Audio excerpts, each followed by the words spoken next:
ធនរ៉ាបាទ012ដែលខ្ញុំបានរៀបចំបានថាជា70%បងតែមិនលោកង់ដូចយ៉ាងហើយបាទហើយឡើងកពុះឡើងហើយហើយរៀបចំគ្រឿងកាពិកប៉ុកដូចជាគ្រឿងនោះបណ្ណាទៀតអស់ហ្នឹងបងណាបាទហើយនៅតាំងស្គូតិចតួចអញ្ចឹងបងប្អូនមានតម្រូវការមកគ្រឿងនេះអាចតាក់ទងមកខ្ញុំបានណាបាទធនរ៉ា012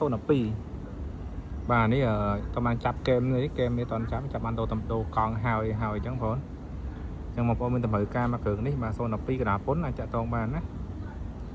ម្លៃ50ពិសេសបងប្អូនចង់ទិញដៃក៏បានចង់វាយដូរបានបងមលុះក៏បានណាបងប្អូនតម្លៃល្អណាបាទគ្រឿងក្នុងវាខ្មៅបងប្អូន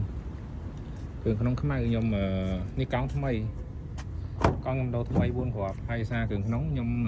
ដេរហើយបាទដេរគ្រឿងថ្មីហើយការ៉ូថ្មីតែគ្រាន់តែខ្ញុំអត់តាន់បានដាក់កម្រាលជើង VIP ទេបងណា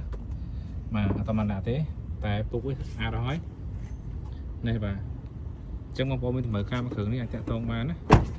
នេះប្រភេទ option limited បងប្អូន option limited បងប្អូនណា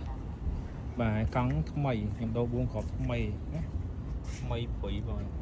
limited option limited បាទចောက်ដោបអីមកចောက်តែម្ដងអញ្ចឹងបងប្អូនមានតម្រូវការមកគ្រឿងនេះអាចតាក់ទងបានបាទ Telegram ខ្ញុំមានទាំងពីរខ្សែ010717438071518ក្រេ2បងណាចង់ទិញដាច់ក្បានចង់វាយដូរបានបងមលុះបានហើយតម្លៃពិសេសមែនតើហ្មងហើយស្ដើងបងណា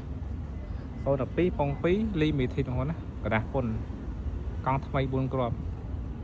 តំណែងបងណាថ្លៃពិសេសមែនតើហ្មងបាទអរគុណច្រើន